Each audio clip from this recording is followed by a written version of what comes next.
بسم اللہ الرحمن الرحیم۔ قرآن کا دور کر رہے ہیں، قرآن کیسے یاد کریں ہے نہیں تو دور کر لیں بھائی، دور کر لیں، دور کر لیں، کسی حافظ قرآن کو پکڑ لیں اور دور کر لیں۔ اگر آپ نے 2-3 سال چھوڑا ہوا ہے تو بہت جلدی آپ جو ہے دور کریں قرآن کا، کسی حافظ قرآن کو پکڑ کر کے ان کو قرآن سنائیں، 2-4-10 دور کر لیں، جتنا زیادہ ہو اتنا زیادہ جو ہے دور کر لیں۔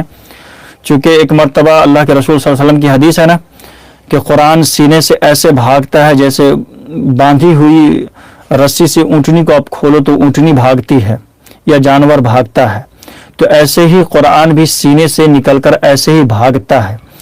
تو اس کا بہتر طریقہ یہی ہے کہ ہم دور کریں اور کسی حافظ قرآن کو پکڑ لیں، ان کا سنیں یا ان کو سنائیں، ان کا سنیں بھی ان کو سنائیں بھی، تو اس طرح سے انشاءاللہ تعالیٰ پھر جو ہے آپ کا بیک اپ ہو جائے گا انشاءاللہ تعالیٰ۔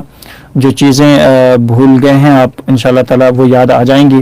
اور سب سے بہتر طریقہ ہے کہ جو بھی آپ کو یاد ہو اس کو تراویح میں پڑھنے کی کوشش کریں۔ یہ بہت ہی اچھا طریقہ ہے قرآن کو پھر سے یاد کرنے کا کہ ہم جو ہے ایک مرتبہ تراویح پڑھا لیں۔ اگر 2-4 سال ہم نے چھوڑا ہوا ہے، نہیں پڑھایا تراویح، تو تراویح پڑھا لیں۔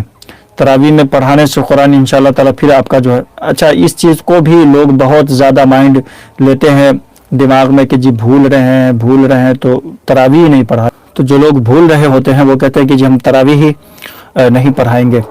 تو بھولنے کی وجہ سے ایسا نہیں ہو کہ تراویح ہم نہ پڑھائیں، بلکہ تراویح پڑھائیں۔ بھولنا کوئی یہ ہے عیب ہے نہیں بھولنا عیب ہے نا، بحیثیت انسان نہیں بھولنا عیب ہے۔ تو بھولنے کی وجہ سے غلطیاں ہو رہی ہیں، اس کی وجہ سے جو ہم تراویح نہیں پڑھائیں، ڈریں کہ جی ہم سے بہت غلطیاں ہو رہی، بہت بھول رہے ہیں۔ تو بھولنا عیب تھوڑی ہے، نہیں بھولنا عیب ہے، انسان کی فطرت میں ہے نا بھولنا۔